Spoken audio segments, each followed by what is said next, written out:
mau. Ya Allah. Om itu salah. Oke ya. Loh, aku masih takon sih. Output, Bud.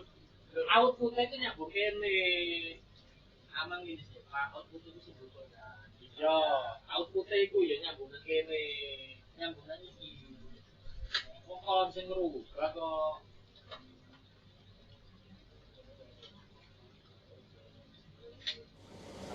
Iya, kan terbaik itu kan kayak ini Pak, kayak 4 ton 1 ekor itu sudah nggak bisa dipungkiri Pak. Kita mau mengelawan itu ya kita nyalahin pengalaman senior Pak. Iya, beda Pak nanti Pak.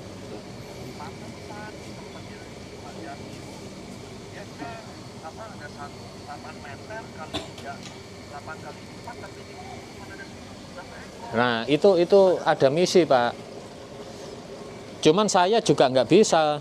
Kolam saya itu Pak yang di rumah itu kalau tahan suruh ngisi 10 ekor Pak, setahun sudah beda Pak. Tapi saya yang nggak tahan. Apa? Oh, enggak. Terus gimana Pak?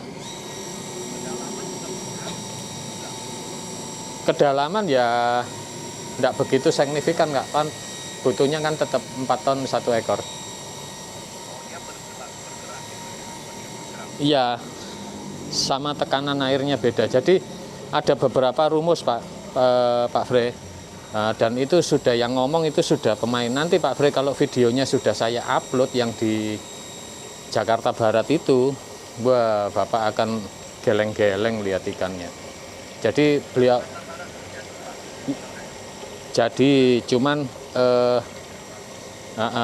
apa namanya, ini orangnya kan masih bingung modelnya Pak.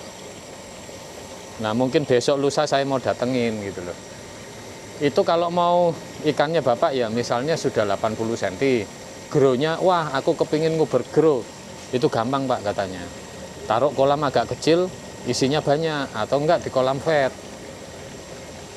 Nah itu baru nanti dia melar Pak badannya. Gitu Pak, jadi ada caranya semua.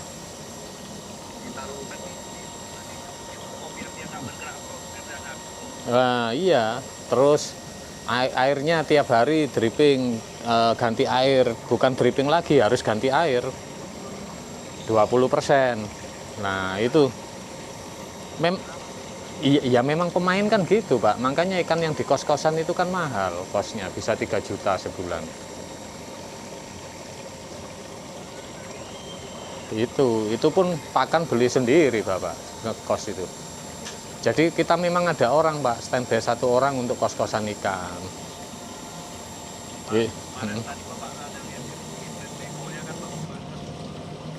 Ginrin beko ya, iya.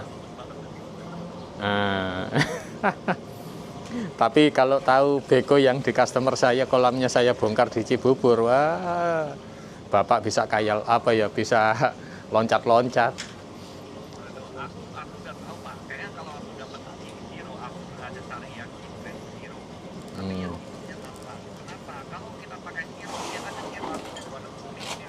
Wah Pak, sorry, ini Bapak gagal paham.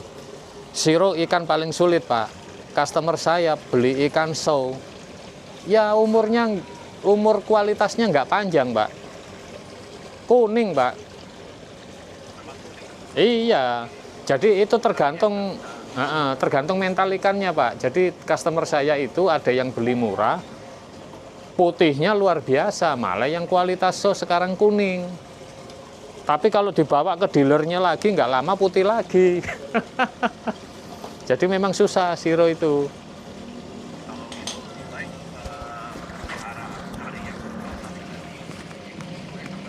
Oke Utsuri. Assalamualaikum warahmatullahi wabarakatuh. Teman-teman, kita hari ini di Pondok Kopi ya.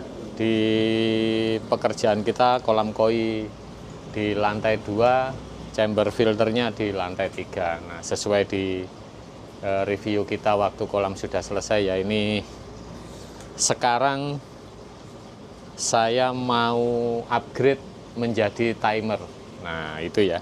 Jadi yang ini kan jalannya pakai sensor. Nah, ini ngeflashnya itu tidak ada waktu atau durasi yang kita tahu.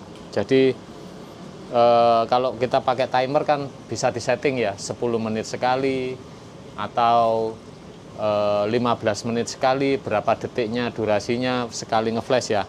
Nah, itu juga semuanya kembali ke kebutuhan.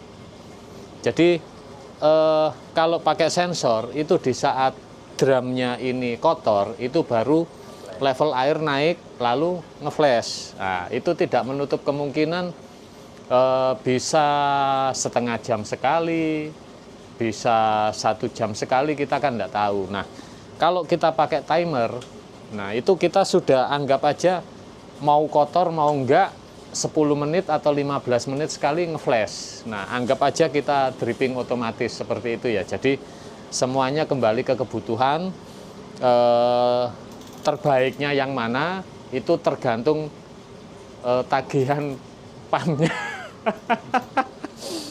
Tapi kalau sudah hobi itu nggak ada yang namanya mahal. Tagihan listriknya jadi mahal, tagihan pumpnya jadi mahal. Saya rasa enggak seperti itu. Jadi ini teman-teman ya. Jadi kalau sesuai karakter saya itu lebih seneng 10 menit atau 15 menit sekali ngeflash dengan durasi katakanlah 25 detik atau 20 detik, silahkan. Jadi per hari itu sama juga kita water change atau dripping 500 liter. Nah, 500 liter ya.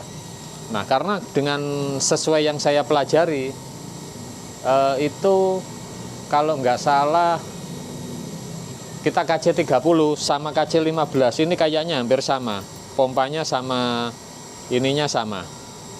Spraynya ada 3 ya, jadi saya rasa sama. Drumnya lebih besar. Nah, itu ya. Nah, cuman beda drumnya. Kalau kita drumnya lebih besar, bulatnya, diameternya.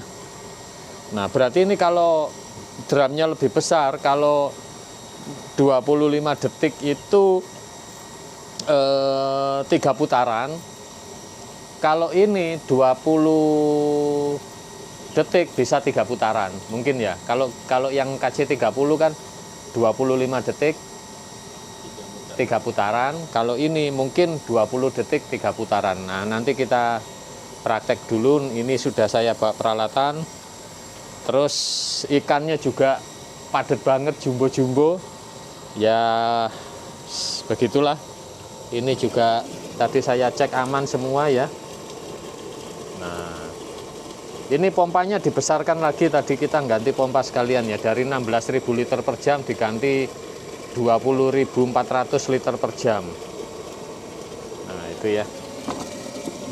Oke, sekarang kita ini ya. Ini harusnya teman-teman ya.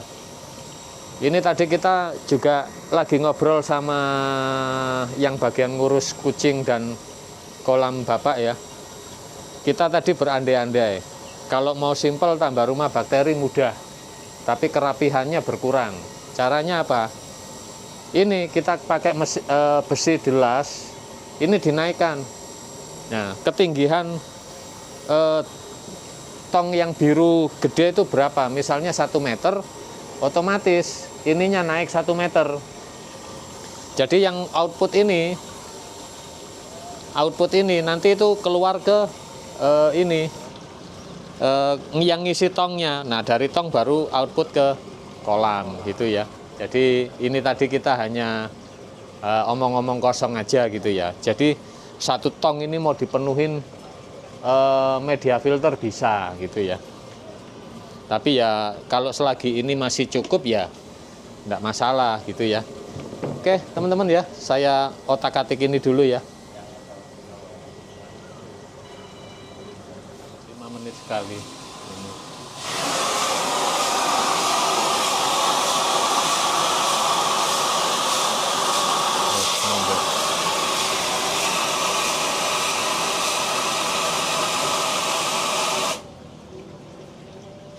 Detiknya nggak pas, detiknya kurang pas sedikit.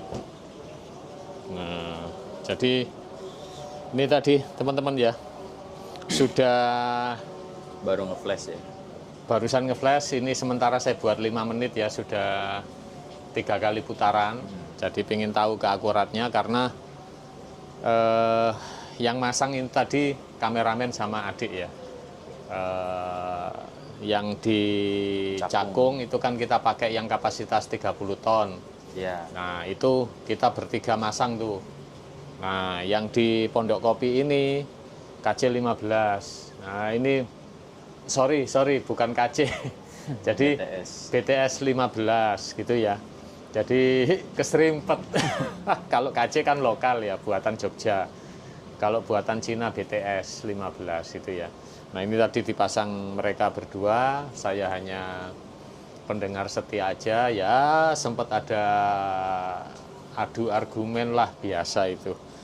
Nah, itu ya. Nah, habis ini kita lihat kualitas air kolamnya ya, karena Bapak ini lagi gila-gilanya, lagi seneng-senengnya beli ikan. Jadi tanpa karantina, tapi terlalu sering, dalam seminggu bisa 3 kali masuk, beda-beda farm. Nah, ini nggak boleh. Kalau cara saya, itu memang saya masukin ikan tanpa karantina tuh, apung-apung, cuci PK. Tapi ya nggak seminggu sekali, pasti ikan trouble. Nah, kebetulan ikan beliau ini lagi banyak yang stres ya. Jadi air kolamnya juga kayak amis, ada busanya, agak amis gitu ya. Tapi sudah kita tangani gitu ya. Yuk, bentar kita jadikan 10 menit 20 detik on ya. Dan itu selama 24 jam.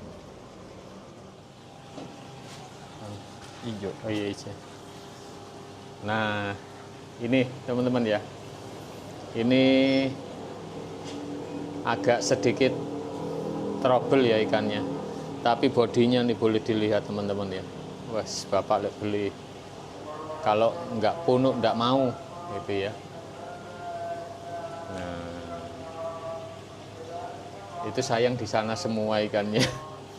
Ini kalau dilihat rumah biologisnya kan kecil ya. Rumah biologisnya kecil, tapi isinya premium semua. Jadi sudah bisa menghandle 6 ton air. Iya. Ya. Sedangkan yang kolam ini kan kurang lebih juga sekitar 6